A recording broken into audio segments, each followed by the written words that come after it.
अगस्त के महीने में लाहौर का मौसम बिल्कुल नवंबर जैसी फीलिंग दे रहा है।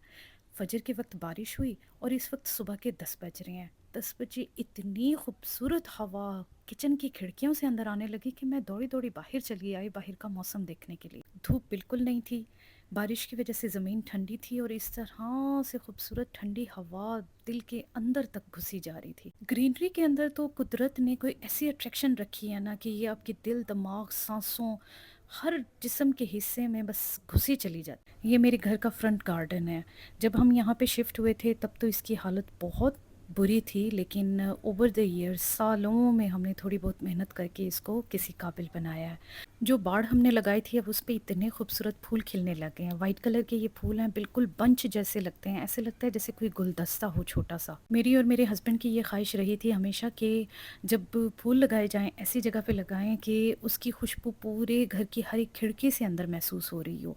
पत्तों के ऊपर, दरख्तों के ऊपर, बारिश का हल्का हल्का सा पानी हाथ फेर के मैंने देखा, इतना मज़ा आया, इतना लुत्फ़ आया, ठंडी ठंडी सी फीलिंग आई। ऐसी जगह पे आप खड़े हों तो आपके अंदर का बच्चा ही बाहर आ जाता है। दिल चाहता है कि घंटों घंटों घर से बाहर गुजारे जाएं, मौसम का लुत्फ़ भी लिया जाए और ख़ामोशी को भी इंजॉय किया जाए। इस वक्त क्योंकि सुबह का टाइम है, छुट्टियां हैं स्कूलों में, बच्चे तो ज़ाहिर सी बातें सो रहे होंगे और ऑफिस जाने वाले लोग अर्ली मॉर्निंग चले गए होंगे।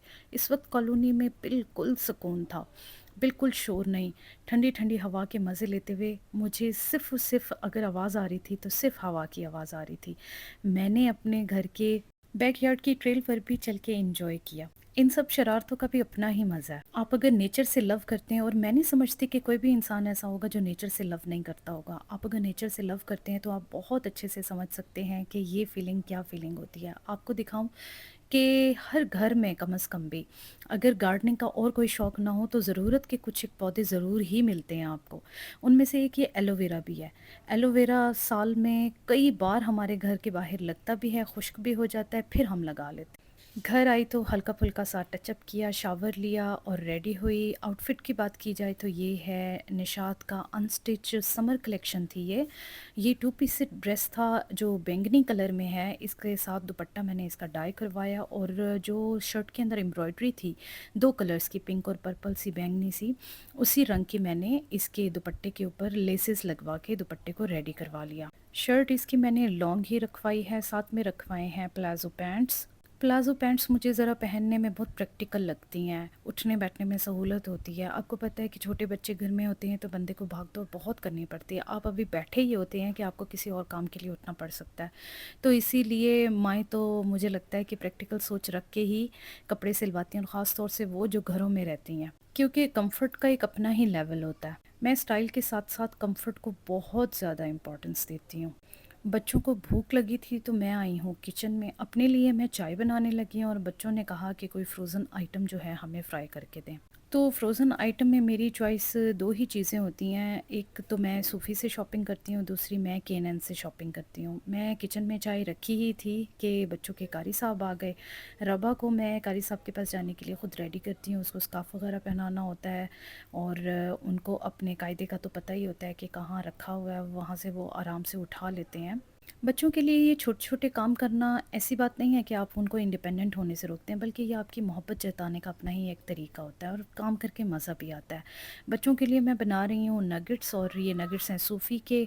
इनके 2 फ्लेवर्स आते हैं सूफ़ी वालों के नगेट्स के। एक होते हैं वाइट वाले जो नॉन स्पाइसी होते हैं, वो बिल्कुल ही नॉन स्पाइसी होते हैं। ये जो मैं ऑरेंजी कलर में लेती हूँ ये हल्के से स्पाइसी होते हैं, लेकिन आराम से माइल्ड और बेरेबल होते हैं। बच्चे बड़ा एंजॉय करते हैं इसको खा के। ये फुल ऑफ फ्लेवर होते हैं, तो बच्चों के साथ बड़े भी आराम से इसको खा सकते हैं। चाय में उबाल आते हुए वीडियो इतनी खूबसूरत लग रही होती है कि इसको मैं हर सूरत ही कैप्चर करती हूँ। दुराब के लिए मैंने नगेट्स बनाए। रबा को नगेट्स पसंद नहीं है ज़्यादा और वो फेरी फिंगर शौक से खाती है। फेरी फिंगर मैं लेती हूँ K&N से, तो मैंने भी अपने लिए 2-3 निकाल लिए। चाय के कप के साथ सिप लेते लेते स्नैक्स अच्छे ही लगते हैं। मेरे घर में रूटीन है कि हम हर सूरत दिन में शाम में किसी वक्त स्नैक्स ज़रूर खाते हैं। कैमरा सेटिंग कर रहा है मेरा छोटा सा बेटा, और देखें आप उसने कैमरा का एंगल कितना खूबसूरत सेट किया। और जब मैंने उससे पूछा कि मैं सही से नज़र आ रही हूँ कैमरा में, कहते हैं आप बिल्कुल अच्छे से नज़र आ रही हो, आप मेरी बहुत अच्छी मम्मा हो। मैं सोचती हूँ बच्चों के लिए माँ बाप और माँ बाप के लिए बच्चे दुनिया की सबसे अहम तरीन चीज़ हैं और बहुत बड़ी नेमत। हर खुशबू, हर जायके और हर खाने के साथ कोई ना कोई आपकी याद जुड़ी हुई होती है। और मैंने पिछले ही दिनों एक वीडियो देखी इंटरनेट पे, तो मेरी भी याद बचपन की ताज़ा हो गई। हम जब गाँव अपने जाया करते थे छुट्टियाँ गुज़ारने, तो सफ़र था बहुत लंबा और हमें रास्ते में रुक के कहीं न कहीं खाना भी खाना पड़ता था।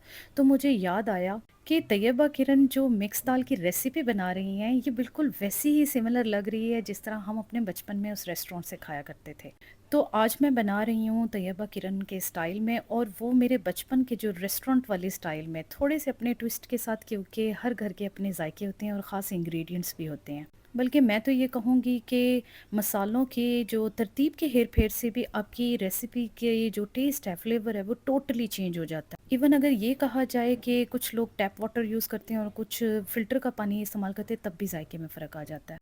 1 कप मैंने लाल दाल, मसूर की दाल और 1 कप पीली दाल यानी मूँग की दाल, छिली हुई दोनों दाल भिगो दी थी, और भिगोई इस तरह कि वो जब फूल जाएँ पूरी तरह से, सारा पानी है वो अपना जज़्ब कर लें। उनको मैंने डाला है प्रेशर कुकर के अंदर, 2 हरी मिर्च डाल दी इसमें, और 3 लहसुन के जवे चले जाएँगे, 2 टमाटर, और हमेशा छील के, मैं टमाटर हमेशा छील के डालती हूँ क्योंकि टमाटर का जो छिलका है वो अच्छा नहीं लगता मुझे सालन के अंदर। इसमें चले जाएँगे बिल्कुल सिंपल से मसाले, और मसालों में है थोड़ी-सी लाल मिर्च, थोड़ा-सा इसके अंदर चला जाएगा हल्दी पाउडर। हल्दी पाउडर के बाद मैं डालूँगी इसके अंदर धनिया पाउडर, और इसके अंदर चला जाएगा थोड़ा-सा नमक, और ये सारे मसाले डालने के बाद मैं इसमें तकरीबन 2 ग्लास जितना पानी डाल के इसको प्रेशर कुक होने रख दूँगी। मैं दाल को थोड़ा क्रीमी टेक्सचर देती हूँ, बहुत ज़्यादा थिक भी नहीं होती, बहुत ज़्यादा पतली भी नहीं होती, ताकि आराम से रोटी, चावल जिस भी मर्ज़ी चीज़ के साथ आप खाना चाहें, आप उसको खा सकें। दाल देखिए मेरी अच्छे से गल गई थी, लेकिन इसका क्रीमी टेक्सचर बनाने के लिए मैं इसको हैंड ब्लेंडर से अच्छे से ब्लेंड कर लूँगी, क्योंकि मुझे इसका क्रीमी टेक्सचर बड़ा पसंद है, और वो इस तरह से लगता है जैसे आपने इसके अंदर वाक़ई में फ्रेश क्रीम जो ऐड की हुई होती है वो डाली हुई हो। एक और भी इंग्रीडिएंट है बड़ा अहम सा, जो मैं दाल में ज़रूर डालती हूँ, वो तो बस इसके टेस्ट को 4 चाँद ही लगा देता है। मैं इसको अच्छे से ब्लेंड करके उसके बाद खुले बर्तन में डाल दूँगी, ताकि इसको मैनेज करना और सर्व करना आसान हो जाए। तो दाल की थिकनेस मैं आपको दिखा देती हूँ, इतनी कंसिस्टेंसी है इसकी। साथ ही इसके तड़का के लिए प्रिपरेशन कर लेते हैं। मैंने एक पैन में ऑयल लिया है, ऑयल तकरीबन 1 कप के बराबर है, और इसके अंदर मैं डाल दूँगी एक प्याज़ बारीक-बारीक बिल्कुल कटी हुई। ऑयल खूब गर्म हुआ हुआ था, तो प्याज़ बहुत जल्दी फ्राई हो गई है। प्याज़ मेरी जैसे ही गोल्डन ब्राउन हुई है, तो इसके अंदर मैंने डाल दिया है ज़ीरा। ज़ीरा साबित डालने के बाद इसके अंदर 2 साबित हरी मिर्चें डाली हैं, ताकि कटी हुई हरी मिर्चें फिर मुँह में ना आएँ बच्चों के, बच्चे फिर चिढ़ते हैं और वाक़ई उनको स्पाइसी भी लगता है। इसमें मैंने डाल दिए हैं 2 बॉयल किए हुए अंडे, और थोड़ा-सा हल्दी मैंने डाला है। ये सारा तड़का तैयार करने के बाद मैं इस तड़के को स्प्रेड कर दूँगी अपनी पकी हुई दाल के ऊपर, और इसके बाद एक और टर्न और ट्विस्ट भी आएगा। मैंने इसके अंदर डाला है जी 2 चम्मच देसी घी से इसका फ्लेवर जो एनहांस हो जाता है, आपकी सोच है। इसके बाद मैंने इस पे ऐड की थोड़ी-सी कसूरी मेथी और हल्का-सा पिसा हुआ गरम मसाला, और जी मेरी वो रेस्टोरेंट स्टाइल और तैयबा किरण स्टाइल मिक्स दाल मज़ेदार सी रेडी हो गई।